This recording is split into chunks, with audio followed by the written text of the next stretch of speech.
आज 5वां दिन है। बड़ा शुभ मुहूर्त चल रहा। आप सभी को शुभ मुहूर्त का लाभ प्राप्त करना चाहिए।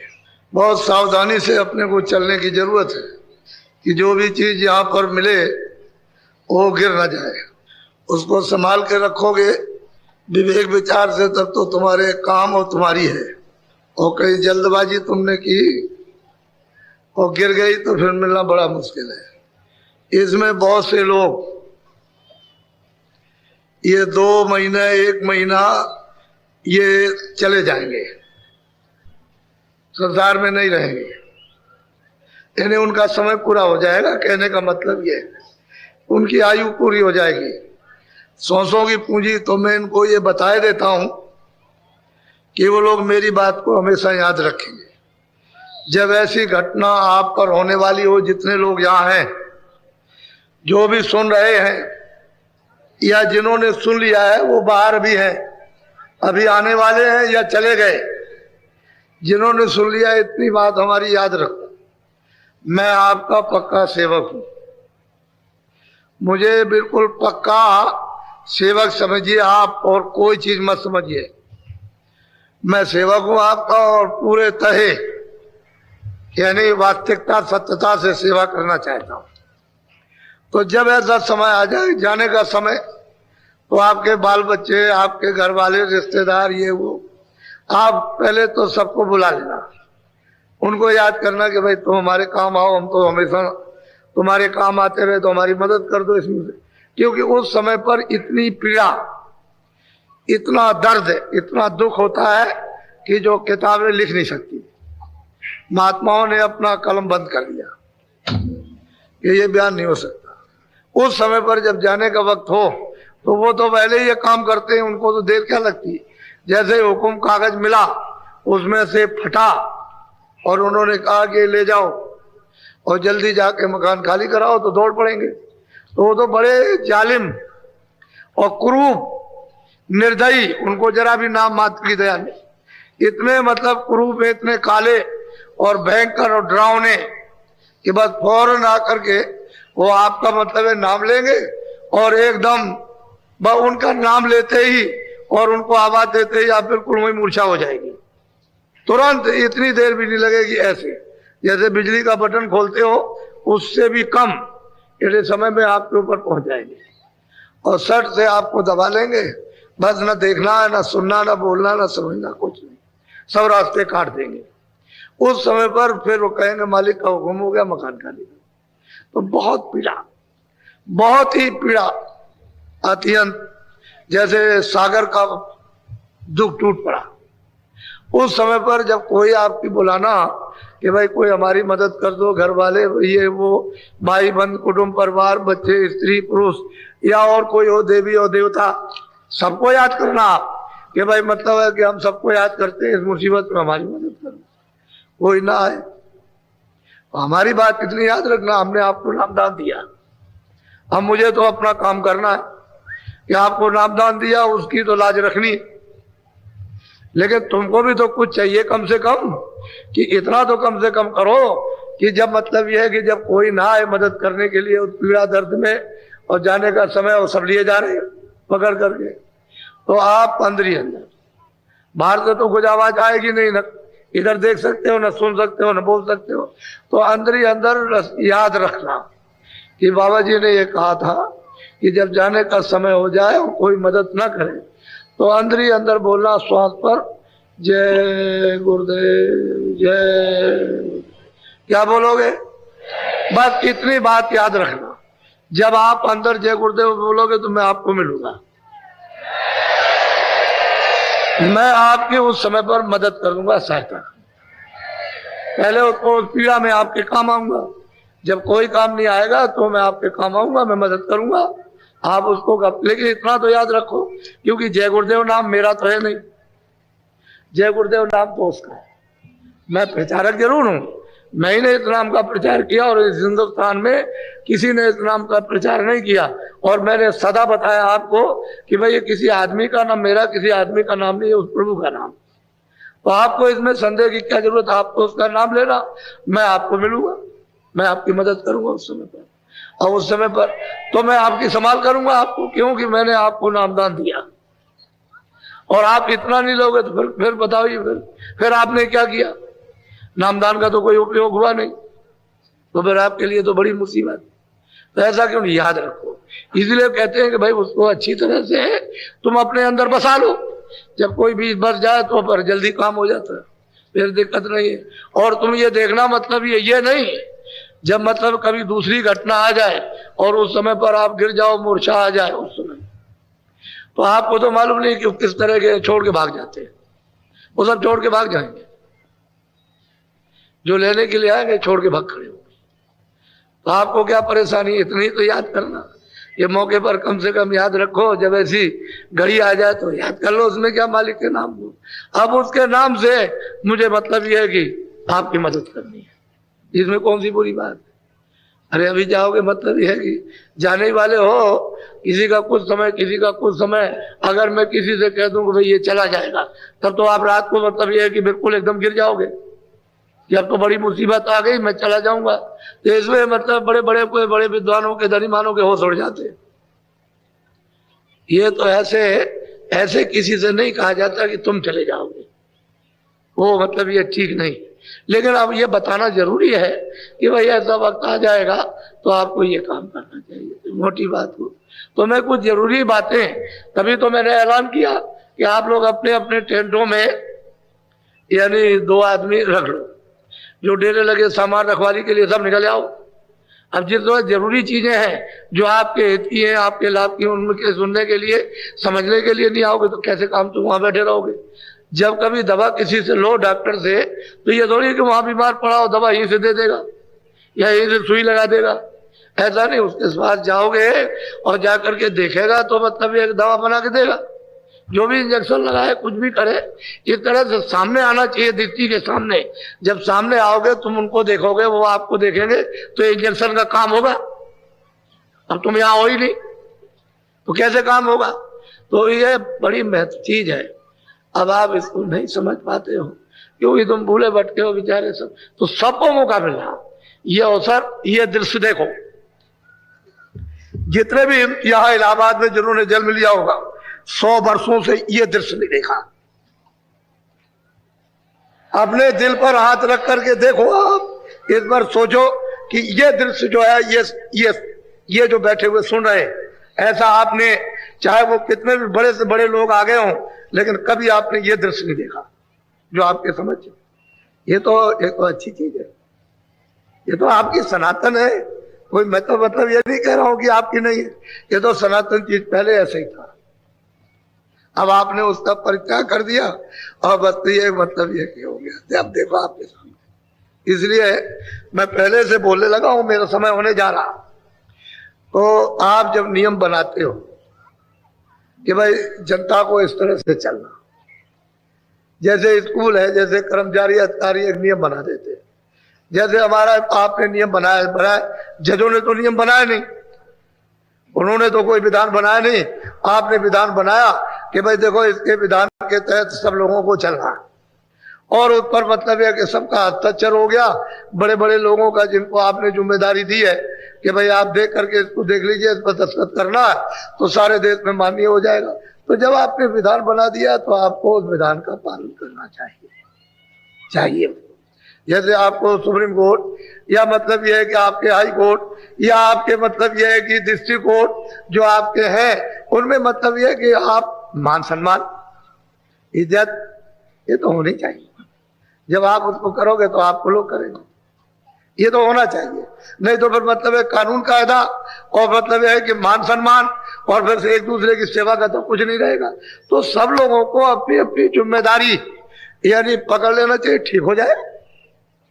जो ढांचा बिगड़ गया है वो ठीक हो जाएगा, लेकिन यह है कि थोड़ा सा विचार करोगे तो सहूलियत हो जाएगी, आसान हो जाएगा। और विचार नहीं करोगे, अब आपको इतना डंडोरा पीटा जा रहा कि आप मतलब त्रिवेणी संगम पर पहुंचिए, आपको अमूल्य चीज मिलेगी, तो आपको वो आना चाहिए था। थोड़ा सा काम छोड़ दो, क्या तुम काम करोगे और क्या उससे सिद्ध हो गया, क्या आपको मिला है? थोड़ा सा रुक करके, कम से कम तुम्हारी आत्मा का तो कल्याण हो। उसके लिए तो कुछ कम से कम टटोलो कि भाई हमको कोई कुछ मिल जाए, हमको आत्म कल्याण के लिए कुछ धन कुछ रास्ता हमको मिले जो हम इसकी बचत कर सकें, तो वो भी कुछ नहीं। इससे ये पता चलता है कि तुम्हारे ऊपर में यानी कुकर्मों का अंबार लदा हुआ, तुम्हारी बुद्धि साथ नहीं देती, न चित्त साथ देता, न मन साथ देता, न इंद्रिया साथ देती है, तो फिर तो खंदक में चले जाओगे आप, फिर बचोगे कैसे? तो सब जगह पर अगर हम लोग वास्तव में उस नियम का पालन करें तो सब व्यवस्था ठीक है। अब इतने आदमी आए नहीं, हम इनको अगर ये शिक्षा न दें तो बताइए फिर हम क्या है, हम क्या कर सकते हैं? तो शिक्षा इनको जब अच्छी मिलेगी तभी तो ऐसा होगा। इसलिए सब चीजें बहुत गंभीरता से अपने को सोचना है, विचार करना, और फिर उसका थोड़ा बहुत आप इस्तेमाल करो, यानी व्यवहार में लाओ, तो फिर ठीक हो जाए सब। आज देश के अंदर में चारों तरफ मतलब एक कोहराम मचा हुआ है, घर से लेकर के बाहर तक, अपनी स्त्री से लेकर बच्चों से लेकर पति पत्नी से लेकर के अड़ोस पड़ोस में भाई बंधुओं से लेकर के तूफान मचा। अब इसके लिए सुधार के लिए तो आपका जनजीवन तो बिल्कुल अस्त हो गया और शांति का कोई नाम निशान नहीं। क्या होगा क्या नहीं, क्या होगा क्या नहीं होगा? अरे भाई धीरे से रास्ता ढूंढ लो, कहीं ना कहीं रास्ता मिल ही जाएगा, और फिर उस तरह से चल पड़ोगे तो जीवन का क्या पलटा खा जाएगा। इसी जीवन को बदल देते, घड़ियों में बदलो, दिन में बदल लो, महीने में, वर्ष में बदलो, बदल जाएगा। तो आप हमको देखिए, हम दिन भर लगे रहते हैं देखा, हर बात इनकी सुनते हैं। ये पूछिए आप जितने आदमी आए हुए इनसे पूछिए कि बाबा जी आपसे मिले तो सब आपको बताएंगे कि बाबा जी सबसे मिलते, तो तुमसे कोई छुआछूत करते, तुमको अमीर गरीब समझते, आप खुद देखो कि बाबा जी किसी को अमीर किसी को गरीब या किसी को भेदभाव रखते हो, हमारे यहाँ तो कभी ना हुआ ना होगा। ये देखिए, तो आपको ये सब चीजें अनुभव में उतारनी चाहिए।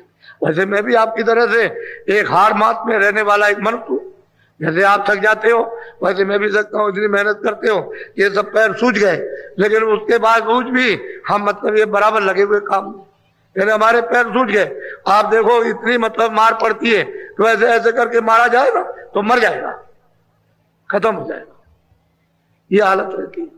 कोई ऐसे नोचना, यानी ऐसे नोचता है ऐसे करके, तो एक तरह से तो नाखून लगे हुए खून निकल आता है, धोती खराब हो जाती है। तो अब यह है कि सेवा तो सेवा ही है, सेवा में तो सब कष्ट उठाया जाता है। एक तो ये भौतिक, ये शरीर जिसमें जीवात्मा रहती रो रही, मन है बुद्धि है चित्त है ये दुखी, ये फिर आत्मा बिचारी विलाप कर रही कि हमको तो कोई रास्ता मनुष्य शरीर पा करके दिया नहीं, और हम कमजोर हैं, हम शक्तिहीन हो गए, हम कुछ कर नहीं सकते हैं इस मन और बुद्धि चित्त और इंद्रियों के जाल में, तो हमको कोई सहारा मिला तो कुछ हो, इसको कोई सहारा मिलता नहीं, और आप कोई सहारा देते नहीं हो। तो ये बात है। तो आपसे ये निवेदन प्रार्थना अपील की गई कि आप एक दो दिन कम से कम आकर के इलाहाबाद वासी, नहीं तो ये चिरतार चर्चा रहेगी, ये तो ऐसी नहीं है कि लोप हो जाएगी, ये तो बराबर रहेगी। हम तो ऐसा अड्डा कहीं और जगह भी जंगल में लगा देंगे, हमारे लिए क्या, हमारे लिए तो बहुत सुलभ है। इसलिए आप लोग सब इसका उपयोग फायदा उठाओ सबके। अब हमारा समय हो गया, एक पहले प्रार्थना कर लो, क्योंकि ये देश तो आपका है नहीं, जो आपका देश है उसको तो आप छोड़ चुके हो। आपके देश में जहां से आए हो, जो आपका देश है, जो सुख का और जो सागर का, उसमें तो ये सूरज गर्मी वाला है, न ये जाड़े वाली रात है, न ये दिन और न रात है अंधेरे की, न ये दफ्तर है न दुकानें है, न कोई मजबूत करता है और न किसी को कोई धोखा देता है, ये शरीर ही नहीं पंचभौतिक। ऐसा तुम्हारा निर्मल अखंड अमृत का महासागर, उसको छोड़ करके प्रदेश में, अब ये बताइए कि वो अमृत पीते थे तो यह मिट्टी भी नहीं मिल रही, कैसे आप संतुष्ट होंगे और कैसे आपको आनंद यहां मिल जाएगा? तो ये खुश्क जमीन में, ये सब खुश्क जमीन है, इसमें कहीं नाम निशान को नहीं, बस उसकी वो ठंडक है, वो धार टुकी हुई है, उसकी ठंडक आ रही है, बस उतना ही क्षणिक इंद्रियों के द्वारा आपको आनंद का अनुभव महसूस होता है, आनंद नहीं है। हम बिल्कुल चिल्ला रहे कि आनंद नहीं है, ठंडक आ रही है, उसी को आनंद आप समझते हो। आनंद यहाँ कहां से आया? और इतने दिन हो गए दौड़ते दौड़ते, तो मतलब है थक गए, अब कुछ नहीं, अब अंदर जलने लगे। पहले तो बाहर थे, अब अंदर, तो अंदर में तो आप थक गए, तो कुछ नहीं होगा। तो एक प्रार्थना करो, सतगुरु सतनाम तुमको लाखों प्रणाम। बच्चे और बच्चियों, जो भी ऋषि मुनि योगी अवतारी शक्तियां पीर पैगंबर जो भी आए, उन्होंने सब ने आगे मुर्शिद को गुरु को रखा। एक कदम भी बगैर गुरु के नहीं चल सके, बगैर मुर्शिद के नहीं जा।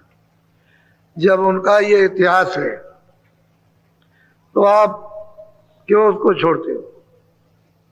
उसको पकड़ लेना चाहिए। इस देश में तो उन्हीं महान आत्माओं की जरूरत है, लेकिन महान आत्मा न मिले तो आप क्या कर सकते हो? उसके लिए गोस्वामी जी ने महाराज ने कहा, अंधा गुरु और बहरा चेला और हो नरक में ठेलम ठेला। गुरु सिख अंधे बधिर का लेखा, एक नहीं सुने एक नहीं देखा। हर शिष्ट जन शोक ना रही, सो गुरु घोर नरक में पड़े। अब वो बात तो कभी मिथ्या नहीं हो सकती, वो तो सत्य है, यानी अटल वचन है। उन्होंने तो अपना फैसला कर दिया, लेकिन आप क्या सोच रहे हो? आपको भी तो ये समझना चाहिए कि वो कहते क्या है। एक सुनता एक नहीं देखता, तो कहाँ ले जाएगा? और फिर यह है कि जो उसने अपने सिर पर पाप दोनों में लाद लिया, गुरु भी बन गया वो भी लादे, और शिष्य बन गया वो भी, तो एक दूसरे का हरण नहीं हो सकता, तो कहाँ जाएगा? इसलिए सबने आगे कदम आगे रखा है गुरु। और संतों महापुरुषों के पास तो गुरु की महिमा ही है। वो तो बगैर गुरु के किसी को मानते ही नहीं है। वो तो यहाँ जमीन पर गुरु ही मानेंगे और बाकी सबकी पूजा करते हैं, सबकी आराधना करते हैं और सबसे मिलते हैं। लेकिन सर्वप्रधान वो गुरु, जो यहाँ से वहां आता और जाता है, उसी में जिसकी आंख है, जिसके कान है, और जो उसको प्राप्त कर चुका है, जो उसके पास आता जाता, उसी का नाम गुरु। वो हाड़ मास नहीं होता, वो नूर का प्रकाश का खजाना है। वो हाड़ मास नहीं है कि जैसे समझते हो कोई दाढ़ी वाला होगा, कोई कपड़े वाला हो, नहीं, ये सब कुछ नहीं। वो तो नूर का खजाना। वो तो एक पोल होता है कि अगर वो किसी दूसरे पोल पर आ जाए तो आप कहोगे भूत आ गया, तो जिसमें आप हो उसी पंच भौतिक शरीर में आता हो पोल पर, तो जगा हुआ, वो तो बल्ब जल रहा, उसका तो बुझा नहीं है, तो उसकी आंख भी है, उसके कान भी है, सब कुछ है उसके पास। तो ऐसा अगर मिल जाएगा तब तो बाहर आपका उतार लेगा और आपको रास्ता दिखा देगा। बाहर भी उतारेगा, रास्ता भी बताएगा, और फिर आंख भी खोलेगा, कान भी खोलेगा, और फिर उसको पकड़ाएगा और चढ़ाएगा भी, सब मदद करेगा। लेकिन अब यह है कि जो लिखा हुआ उसी को आप नहीं समझ सकते हो, उसी की खोज नहीं कर सकते हो, तो बाकी जो चढ़ाई में जो उन्होंने उधर जा करके देखा वो आपको कैसे मालूम होगा? कुछ करोगे तो जिन लोगों ने किया महापुरुषों के निकट रह करके और उनको सब कुछ समझा, तो उनकी कृपा और दया होगी, उनको मिला। इसलिए आप लोग कोई शंका कभी मत, जो सत्य है वो सत्य है, उसमें कुछ हेर फेर नहीं होता। हम आपको वो सत्संग इन 10 दिनों में दे देंगे कि आपका मतलब ये कि मस्तक खुल जाएगा, बुद्धि का उपयोग हो जाएगा। इसलिए और इसकी छानबीन अच्छी तरह से करो कि सब जीवों के हित में है कि किसी विशेष के, सब जीवों, जितने भी मानव शरीर में ये इंसानी जिस्म में जितने भी रूहे जीवात्मा सबके लिए, इसलिए एक के लिए नहीं। तो ये नहीं कोई कह सकता है कि भाई मेरे साथ कोई भेदभाव और घृणा का कुछ अंश रखा, घृणा का या कोई अंश, उससे कुछ नहीं। जैसे जब नहाने जाते हो आप, तो वो थोड़ी कहता है कि तुम बड़े पापी हो चना लो।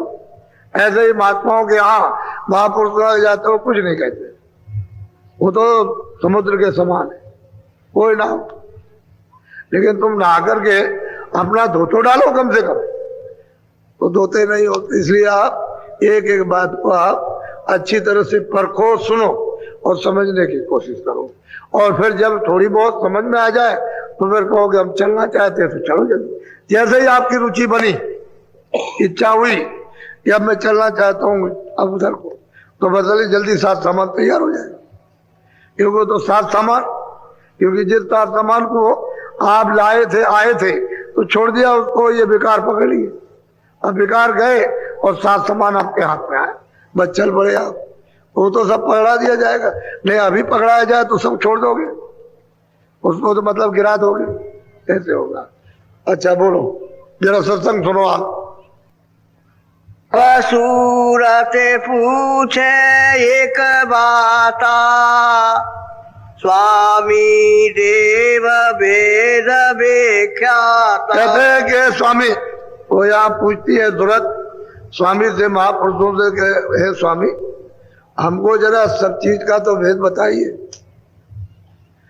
ये नहीं भाई, ये रचना जो हुई इसमें जो चीज फंस गए आकर के, तो ये भी हमको बता दीजिए, और इससे अलग है वो भी जरा खुलासा कर दीजिए, तो समझ में सबकी आ जाएगा। बोलो। तब स्वामी ने वचन सुनाया, मार्ग कायो वेद लखाया। सूरत को उत्तर दिया कि देख सूरत, मैं अब रास्ते का भेद देता हूँ, रास्ता बताता हूँ, और उस पर अब तू चल, कम से कम जब पूछा है तो मैं सब खुले देता हूँ, तुझे समझा देता हूँ। जब तेरी इच्छा जानने की हो गई तो सब बताऊंगा उसे, तो सब मार्ग का सब भेद, उसको खुलासा उन्होंने किया। भाई इस रास्ते से तू आई है और ये रास्ता चलने का है, चल। सही बात तो यह है कि सूरत पहुंच गई, तब ये स्वामी से प्रश्न कर रही है, इसलिए कर रही है कि हे स्वामी हम, हमारे ऊपर तो कृपा हो ही गई, लेकिन और जो अनेक जो सूरतें हैं जो यहाँ फंसी पड़ी हुई है, उनके लिए क्या, वो कैसे जानेंगे, कैसे प्राप्त करेंगे आगे। आप तो चले जाएंगे तो कैसे मालूम होगा, पीछे क्या प्रमाण रहेगा आपका। तो वो सब खुलासा मार्ग का सब धीरे से उसको वेद बता रहे। बोलो। पांच नाम का सुमिरन करो, श्याम से तमें सूरत। अब उन्होंने कहा कि देख सूरत, पांच नाम का सुमिरन, और श्याम से अंदर में जो सूरत, जो जीवात्मा जो दोनों आंखों के मध्य में बैठी है, कहते हैं कि यही ये दरवाजा है। तू जरा सा अपनी आंख उघार कर, यानी सामने ऊपर की तरफ देख, तो तुझे द्वार मिल जाएगा। द्वार कहते हैं कि गेट, दरवाजा, उसको द्वार कहते हैं। ये वो मिल जाएगा तो कहते हैं भाई श्याम, और श्वेत बीच में सफेदी है, चारों तरफ श्याम है। फिर कभी श्याम हो जाएगा, बीच में चारों तरफ सफेदी हो जाएगी। कहते हैं श्याम श्वेत में तू अपनी दृष्टि को जमा करके रख, हिले डोले नहीं। पांच नाम का स्मरण करो, श्याम श्वेत में प्रथम सूरत धरो, एकाग्र करो, यानी कंसंट्रेशन करो। अंदर तो तेरे आंख है ही, उसको तो लेकर के तू बैठी हुई है, तो जरा सा तू ऊपर की तरफ देख, तेरी आंख खुल जाएगी। बोलो। प्रथम सुनो गगन में बाजा, घंटा शंख छाटे। अब महापुरुष कहते हैं सूरत से कि देख, जैसे ही तू ने श्याम श्वेत में अपनी सूरत को जोड़ा, और जैसे ही तेरे सामने वो सूरत आई, तो कहते हैं गगन में बाजा सुनाई देगा, गाने सुनाई देंगे, बाजे सुनाई देंगे। अद्भुत, ऐसे बाजे और गाने यहाँ कहीं है नहीं, क्योंकि स्वर्ग और बैकुंठ में तो सदा गाना होता रहता है। वहां तो बीड़ा हमेशा बजता रहता है, नृत्य होता रहता है। वहां तो इस तरह का नहीं। तो कहते हैं गगन में, आकाश में, उधर तो ये देव शरीर तो उधर ही है, उस तरफ में इसकी जमीन है। तो वहां तो ये गाने को तो प्रथम जब श्याम श्वेत में तू अपनी दृष्टि को एकाग्र करेगी, तो पहले ही शुरू में गगन में बाजे सुनाई देंगे। कहते हो बाजे कैसे, वो बता रहे किस तरह के सुनाई देंगे। बोलो। सहस कमल दल ज्योति लखाई, बांकनाल में जाई समाई। कहते हैं कि सहस दल कमल वो स्थान है जिस पर निरंजन भगवान ईश्वर बैठे हुए। कहते हैं कि सामने जब वो गगन में बाजे जब सुनाई देंगे, और बाजे को तू पकड़ लेगी तो वो घंटा संग बज रहा, साफ बिल्कुल स्पष्ट सुनाई देता है, कोई इधर नहीं, और तीनों लोगों में बज रहा है। इसीलिए तो इसमें तो बहुत लोग बैठे जो घंटा संग सुनते रहते, लेकिन अब वो आपसे कुछ नहीं कह सकते क्योंकि आप हो जाएगा। अभी कुछ नहीं कह सकते, जब तक साधक है तब तक वो कुछ नहीं बताएंगे, सिद्ध हो जाएंगे तो कुछ भी कह देंगे, फिर वो बंद नहीं होगा। तो साधक में तो बंद हो जाएगा लेकिन सिद्ध में बंद नहीं होगा, फिर बंद नहीं होता। इसलिए साधक है, अगर इन्होंने किसी से कुछ कह दिया तो बंद कर देगा, नाराज हो जाएगा। इसलिए ये तो कुछ कह नहीं सकते। अगर ये सुनते नहीं तो यहाँ इस मैदान में ही आते, कोई बात तो जरूर है, कोई ऐसा राज, ऐसा रहस्य, कोई ऐसी बड़ी चीज है जो मतलब ये कि इस समय पर देखो आप ये तो कहते हैं प्रथम घंटा संग। जैसे ही तुम सुनोगे उसको घंटे संग की आवाज को, शहद कवल में कहते हैं ज्योत जल रही, जगमग जगमग जगमग हो रही, और कितनी सुंदर ज्योत है। बड़े बड़े ऋषि मुनि योगी तपस्वी कहते हैं उस पर कुर्बान हो गए, ऐसी वो सुंदर है। वो छोटा मोटा सुंदर रूप नहीं है, कितने वहां वो गलतान हो गए, आगे जाने की इच्छा खत्म हो गई उनकी, उधर जा नहीं सकते हैं, ऐसी मोहनी मूर्त है। तो कहते हैं शहद दल कमल। गोस्वामी महाराज उसी को रामायण में कहते हैं कि मुंदेव नैन त्रिशत में भयो पुन चितवत कौशलपुर गए। कहते हैं वो कौशलाधीश यानी शहद दल कमल में, वो मतलब यह है कि ईश्वर निरंजन भगवान खुदा घाट बैठे हुए, मैंने उनको देखा, मुझे दिखाई दिए, तो कहते हैं प्रसन्न हो गए, खुश हो गए। जब खुश हो गए, प्रसन्न हो गए, तो उन्होंने रास्ता दे दिया, क्योंकि जब तक ये रास्ता देंगे नहीं तब तक उधर नहीं जा सकता कोई भी। रास्ता तो उधर से आने का, इधर से उधर जाने का, दूसरा कोई रास्ता नहीं है कि आप मंडल को कहीं क्रॉस करके चले जाओ उधर, वो वही में से होकर के रास्ता। तो जब उन्होंने देखा तो खुश हो गए और ये कहा कि अच्छा तुम चले जाओ। तो उनके पास तो महापुरुषों का टिकट था, रोक कैसे सकते हैं? जो महापुरुष आए थे वो तो उधर आते जाते हैं, तो उनके पास तो टिकट था, कहते अच्छा तुम चले जाओ उधर। तो जब उधर गए उस पार, उधर चले गए, तो गोस्वामी जी महाराज कहते हैं उधर माज सुन अंडज राया देखो बहु ब्रह्मांड दिखाया। कहते हैं बहुत उधर तो अंड की रचना हो, बहुत से ब्रह्मांड, हमने अपनी आंख से उधर जा करके ये हमने सब कुछ देखा। तो कहते हैं ज्योत का भी दर्शन किया, और उसके बाद में ईश्वर का भी दर्शन साक्षात्कार, और परे चला गया, उस पार में गया तो उधर देखता हूं कि उधर में कितने कितने ब्रह्मांड है, बिल्कुल साफ करें। महापुरुष भी कहते हैं यही बात कि भाई तुम ऐसा करो कि जिस तरह से मतलब प्रथम सुनो गगन में बाजा, घंटा नाद सुन साजा, घंटे और शंख की आवाज को पकड़ करके साध लो, यानी उसको ऐसा पकड़ो कि उसमें रम जाओ, ले हो जाओ।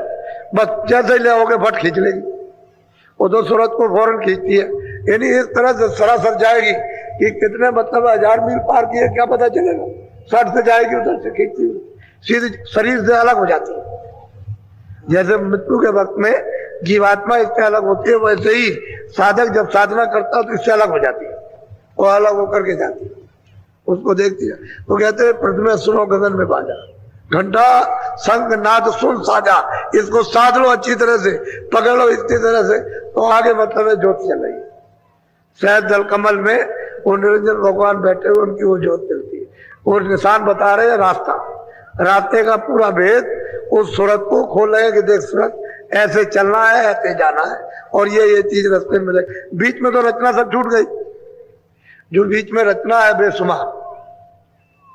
दिल्ली है तो रास्ते में कोई गांव खेत नहीं पड़ेंगे, बहुत से गांव, बहुत से खेत, बहुत सी चीजें, बहुत जंगल और बहुत सी नदियां नाले पड़ेंगे, तो उनको तो मतलब दिल्ली का बताना कि देखो वहां ये, तो बीच का तो उन्होंने रचना सब छोड़ दी और कहा कि सीधे चलो। बीच में तो बहुत आवाजें हैं, बहुत तरह के बाजे बज रहे, वो कोई गिनती भी नहीं आ सकते, इस तरह के बाजे हैं। तो उन्होंने और बाजों को छोड़ दिया, कहा कि तुम वो बाजा पकड़ो, जैसे ही तुम उसमें ले होगे बस फौरन बाजा खींच लेगा और सामने खड़ा कर देगा, साक्षात्कार होगा। ऐसे ही खुदा का दीदार है, वो तो खुदा ही है, वही गार्ड है, वही हम सबके मतलब ईश्वर, 3 लोग के मालिक। बोलो बांक पार त्रिकुटी में गई। कहते हैं कि पंगनाल टेढ़े रास्ते को पार करके कहा कि एक समाज आया, उसने झाड़ू लगा दी, साफ कर दिया, वो चले गए। दूसरा एक समाज आया, गलीचे बिछा दिए, गलीचे बिछाए। एक तीसरा समाज आया तो चौकी लगा दी बैठने के लिए। और फिर उनके साथ एक समाज महात्मा के साथ उतरा तो आकर के एकदम से बैठ गया और महात्मा जी आए, बैठ गए। उनका वो प्रवचन उनका होने लगा। वो बैठ के ये सब कुछ देखा। जब वो प्रवचन महात्मा का हो गया तो सब समाज महात्मा चले गए, पता नहीं किधर गए, उठ गए, जैसे मालूम हो चौकी से ऐसे चले गए। तो समाज भी चला गया। फिर एक समाज आया जिसमें गलीचे को तोड़े, चौकी औकी सबको उठाया, उठा उठू करके और सब लेकर के फिर चल दिए, चले गए। अब कुछ नहीं है, वो जमीन है। तब तक एक काला आदमी उधर से मतलब ये आया एकदम से और बस उसी जमीन में गिर पड़ा और बस उसमें लौटने लगा। तो वो देखते देखते देखते देखते जब वो मिट्टी में लौटा तो सफेद हो गया। सफेद हो गया तो उन्होंने कहा था महात्मा से कि जब वो मतलब है कोई आदमी जब ये सब हो जाए तो तुम उस आदमी से पूछना जब वो जाने लगे। तो जब वो सफेद हो गया, खड़ा हो गया और झाड़ करके उसने ऐसे कर दिया तो उसने पूछा कि भाई ये बताओ कि तुम कौन? कह रहे भाई देखो ऐसा है कि हम तो पापी आदमी, पापी है। तुम कब से बैठे हुए? कह लगे मैं तो जब से ये कार्यक्रम हो रहा है तब से बैठा हूं और मैंने सब कुछ देखा कि भाई मैं तो पापी हूं, मैं तो पाप करता हूं, मतलब ये।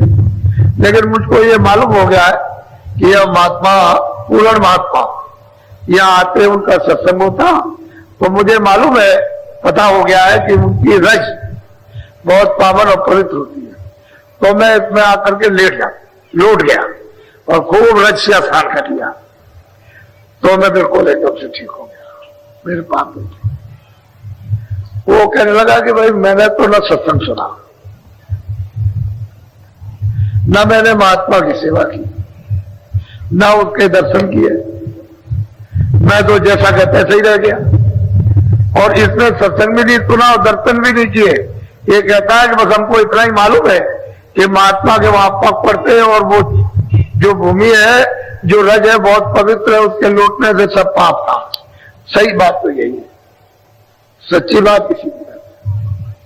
उसे बड़ा पश्चाताप हुआ कि हम उससे भी ज्यादा पापी गुनहगार है।